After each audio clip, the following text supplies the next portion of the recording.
Chapter 3, The Call of Nature. On the bus ride home, I sat down next to my best friend, Tommy Caston. My little sister Mabel, my dad calls her Squirt, but I call her the Squid, was sitting up in the front of the bus with Tommy's sister Carla. Tommy and I aren't in the same class this year. He's in Mrs. L's class, but we're still best friends. I got the worst part in the play, I said. What is it? Tommy asked. The talking elephant? I hope they got a better trunk this year. No, it's a different play. But a worse part. I'm the nice gnome. The nice gnome, Tommy laughed. It's not funny. I wanted any part but that one. And I have to help the princess. And guess who the princess is? Tommy didn't have to guess. Samantha Grunsky. Right. I really wanted to be the evil sorcerer Kragon, but Sam Marchand got that part. Evil sorcerer? That sounds like a great part, Tommy said. It is, but I have to be the nice gnome. Do you have to look kind of tubby and wear one of those pointy hats and talk in a squeaky voice or something? Probably, I muttered. Maybe you could change parts with someone. I don't know. Mrs. Burke said she worked hard to pick out the roles. I looked out the bus window and thought about my teacher. I liked Mrs. Burke. She was really strict. I know her. She likes to do things her way. But couldn't you explain to her why you can't do the nice gnome part? Tommy asked.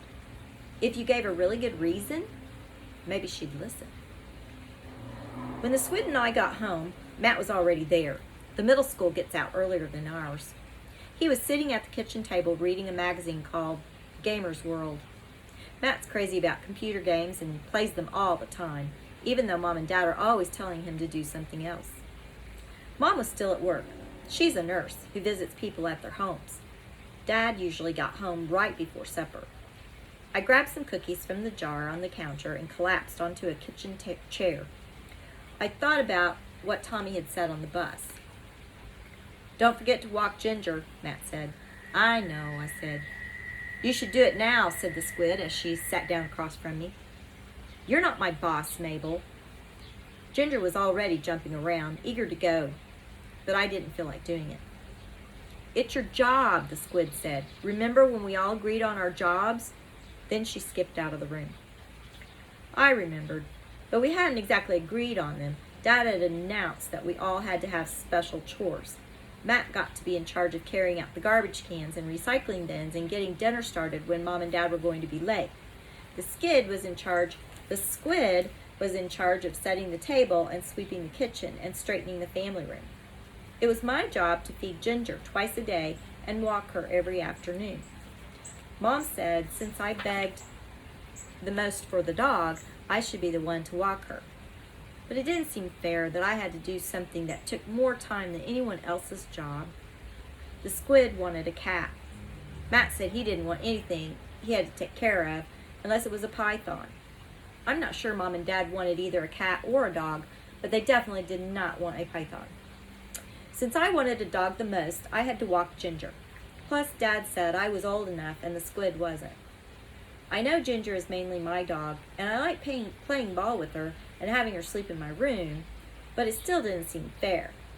Matt and the Squid played with Ginger sometimes too. Shouldn't they have to walk her once in a while? Instead of walking Ginger, I stomped into the family room and flopped down on the couch. I turned on the television, but then turned the volume down really low so no one would hear. Buck Meeson, detective from Andromeda. My favorite show was just starting. I didn't get to see it very often since Mom didn't let us watch television during the week, but I figured I could see the first part and then walk Ginger. Buck Meeson is a superhero who came from another planet to solve mysteries on Earth. He can do this great thing with his eyes, shoot beams of electrons at people so they drop whatever weapons they're holding. He never uses his power to hurt anyone, which is pretty amazing. I would think he might want to use his electron stare once or twice on some bad guy's rear end, just to teach him a lesson. He has a bunch of great lines he says all the time. When the bad guys are about to do something really terrible, Buck always says, "I don't think so." Then he does his electron stare. It's pretty cool. If only Mrs. Burke's play had someone like Buck Meson in it. Maybe she would have given me that part instead of dumb, nice Gnome. The Buck Meson theme song came on. It's this sort of a space rap. I know all the words by heart, and I sang along. Buck Meson standing tall. Buck Meson, he fights for all.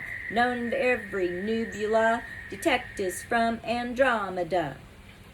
I was only planning to watch a minute or two, especially since Ginger kept whimpering and licking my face. But then it got pretty exciting, and before I knew it, Mom was standing in the doorway of the family room. "What are you doing?" she asked. Trick question. No really good answer. Nothing, I said. "Did someone walk Ginger?" she asked. My mom can be like a lawyer destroying someone on the witness stand in court. Sometimes she asks one question after another and you answer without realizing she's proving you're guilty. But I didn't have to answer this time because Ginger jumped up on the couch, which she is not supposed to do, and started barking. She was dying to go outside. Ginger doesn't have to talk. You know if she's been walked or if she's eaten by how crazy she gets. "I was going to do it in a few minutes," I said. "Charlie, how long have you been home?" Another quick trick question. She knew how long I'd been home. "It's your job to walk Ginger," she said, standing in front of the TV screen, so I had to look at her. "I know," I said. Mom turned off the television. I hate it when she does that. "You know the rules about watching television. Go walk Ginger now, then do your homework." "Mom, I can't do everything," I said. "I don't see you doing anything except watching television," Mom said. "Yeah, but no yeah buts, Charlie. Walk Ginger. It's your job," Mom said. Then she turned and left, so I couldn't argue or whine. Boogers. Whining isn't any fun when there's no one there to hear you, and arguing with Mom when she was tired was a bad idea. I went into the kitchen and I put on my jacket. Matt was still sitting there reading. When I took down the leash, Ginger started to chew and tug on one end. The leash is old and you have to make sure it snaps tight. Ginger wouldn't hold still. "No, Ginger," I said, "no chewing." She jumped up and whirled around, tangling me up in the leash.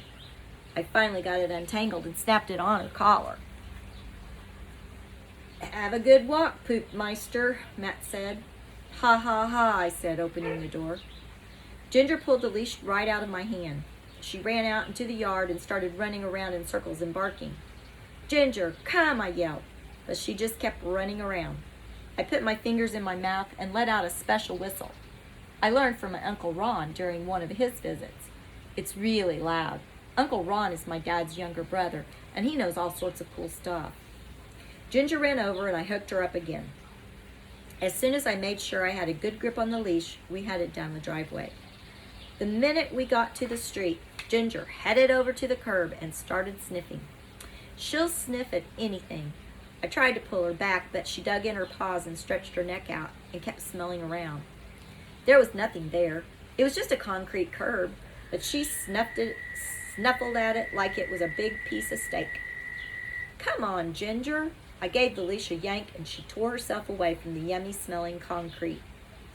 We'd only walked another 10 feet when she started sniffing a little patch of grass on Mrs. Cohen's yard. I waited a while, hoping Ginger was ready to do her business. I think you know what I'm talking about. When you walk a dog, you aren't just giving them exercise. You're actually taking them out to poop. Mom doesn't like it when we say poop. She says I should use the words potty break. I am not using the words potty break. Dad calls it answering the call of nature. I say it doesn't matter what you call it. It's still gross to watch and even worse to clean up.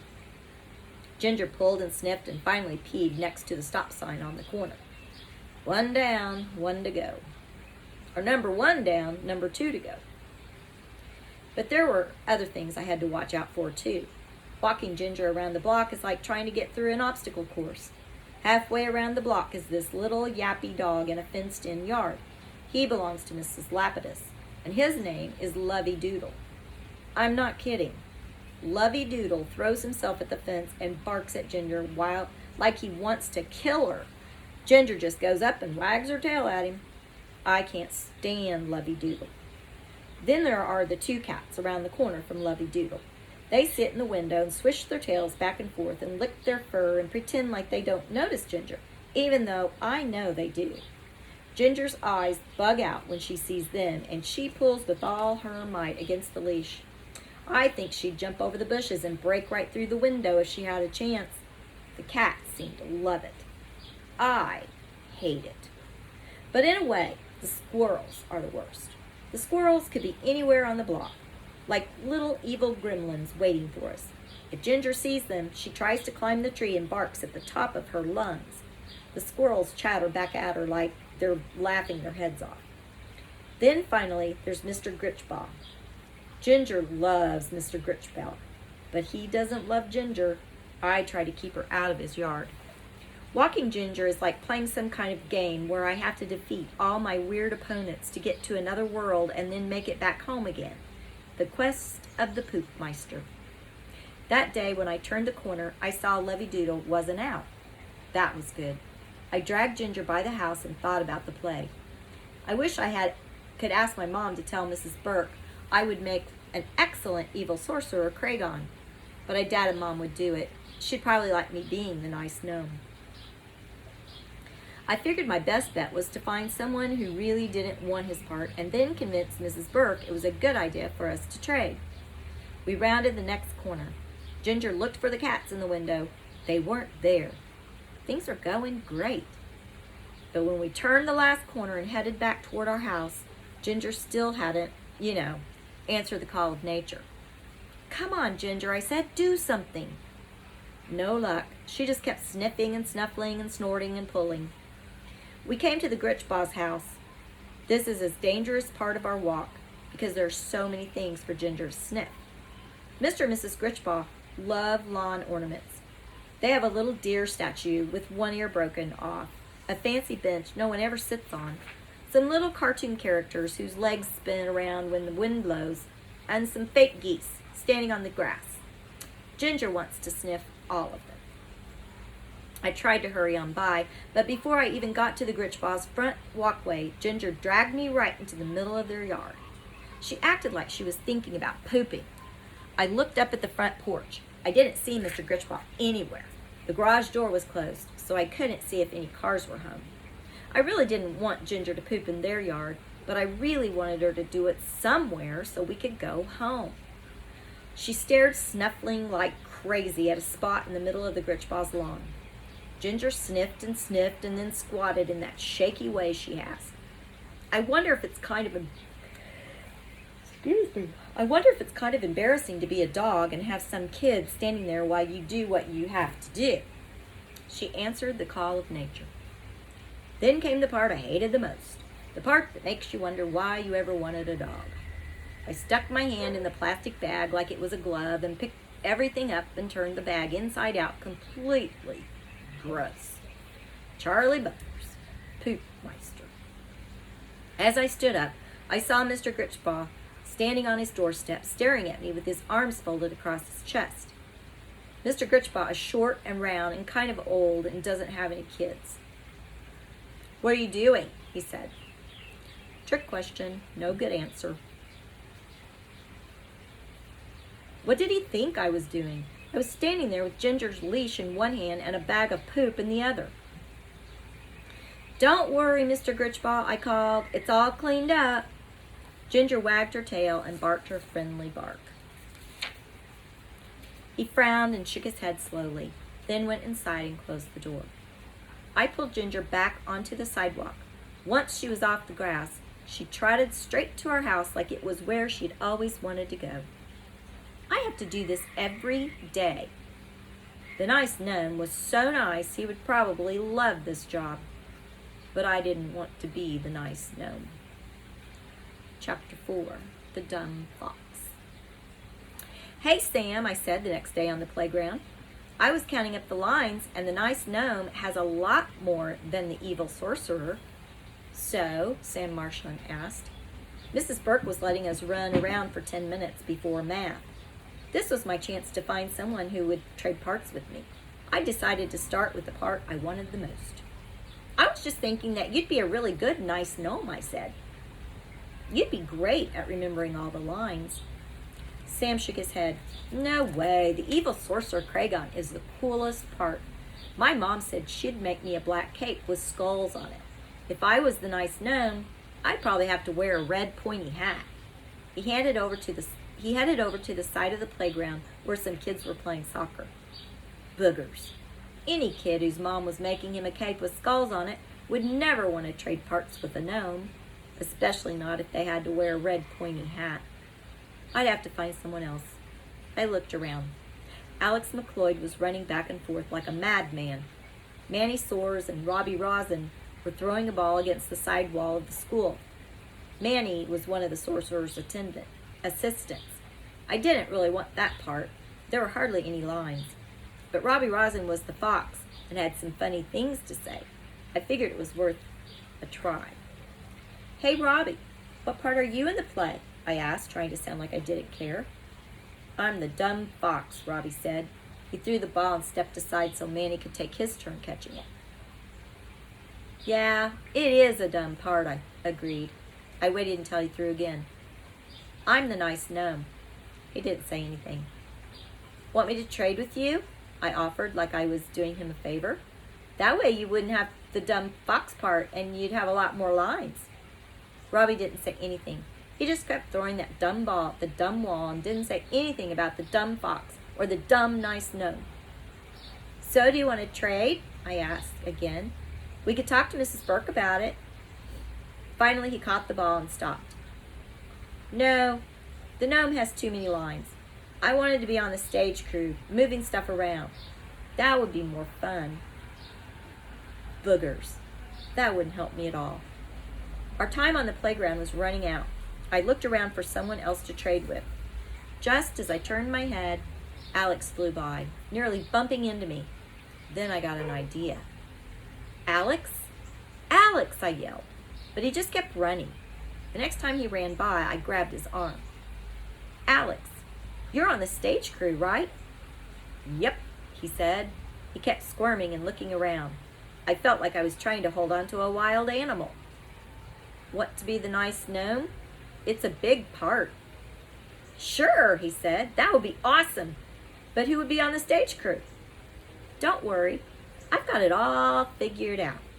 If you'll be the nice gnome, which is my part now, then Robbie will take your place on the stage crew.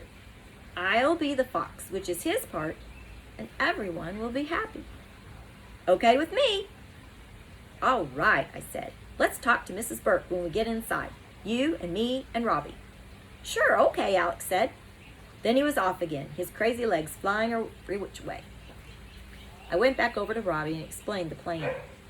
Great, he said. That way I won't have to learn any words.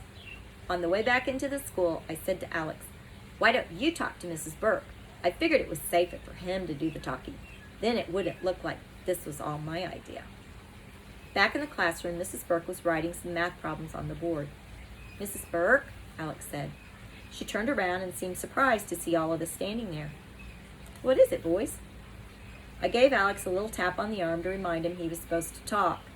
He started slowly, but then after he got going, he couldn't seem to stop. Mrs. Burke, you know, well, we had this idea about changing parts for the play because then I would get to be the nice gnome, but you shouldn't worry because Robbie would take my place in the stage crew, and then since he couldn't be the Alex stopped and looked at me. He had forgotten what part Robbie was playing. The fox, I whispered. The fox! Alex hopped from one foot to the other. Robbie was going to be the fox, but then he would have my part, which really isn't a part, and then I would have the nice gnome part because Charlie doesn't want that part either, so he could I could be the fox if I had to, I said, like I was trying to help everyone. Right, Alex said, the fox. See, Charlie's the fox, and then I'm going to be the nice gnome because Charlie wouldn't be it anymore when he was the fox, and then Robbie would do my part, the stage crew, I said. Yeah, Alex said the stage crew. He smiled, like he'd explained everything perfectly. Robbie just stood there. Mrs. Burke looked at Alex, then at Robbie, then at me. I felt like she looked at me a little longer than anyone else. No, she said. Then she went back to writing on the board. Because, Mrs. Burke, no, she repeated without looking back. Absolutely no trading cards. Chapter 5. The squid is persistent. First thing when I got home that afternoon, I walked Ginger. By some miracle, she did her business right away. She didn't even stop when we passed the bridge ball's yard. When we got back, I hurried to my room and closed the door so no one would bother me. I opened my backpack and pulled out the script. I didn't take the time to mark my lines yet. I just looked at them all. There were even more than I'd thought, including a really long speech at the end. Someone knocked on my door. "Hey, Charlie," the squid yelled. "Go away," I said. She opened the door a little bit. "What are you doing?" she asked. "None of your business," I said, sliding the script under my backpack. "Go away." She pushed the door open a little wider. "You were looking at something." "Big duh," I said. "I'm busy." "Busy doing what?" She opened the door all the way and stepped inside. "Nothing," I said. "Please go away." She peered at the corner of the script that was sticking out. "Is that the play? Carla said you told Tommy you don't like your part." My best friend couldn't keep his mouth shut. I needed to tell him to quit telling Carla anything, since she would blab it to the squid, and the squid would come in my room and bug me. "It's none of your business," I said, but she didn't listen. "She said you told Tommy you're the good elf, and you don't want to be the good elf. Why not?" "It's not an elf. It's a gnome. I don't want to be it, and I don't want to talk about it, and I don't want you to be in my room." "Why don't you want to be the gnome? Is he mean?" "He's not mean. He's nice. Now go find something else to do." "I will if you tell me why you don't want to be the nice gnome." "It's a dumb part, and it's a dumb play." "What's it about?" "Mabel." My sister knew I meant business when I called her Mabel, which is her real name. She got this droopy look on her face, and her lower lip started to quiver. Just tell me," she whined, "then I promise I'll go." The squid never gives up. My dad says Mabel is persistent. Whatever she is, or whatever she wasn't leaving until I told her something. So I did. It's about this kingdom called Gorlandia. The king is sick, and the prince and princess have to go rescue the magic rabbit who knows how to make the magic potion that will save the king. Now go. "But what happened to the magic rabbit? Why does it have to be rescued?" "It got stolen from them by the evil sorcerer Kragon." "A sorcerer? Ooh, is he mean?" "Yes, he's mean and he's scary, and I really wanted to be the evil sorcerer Kragon, but I'm stuck with the nice gnome."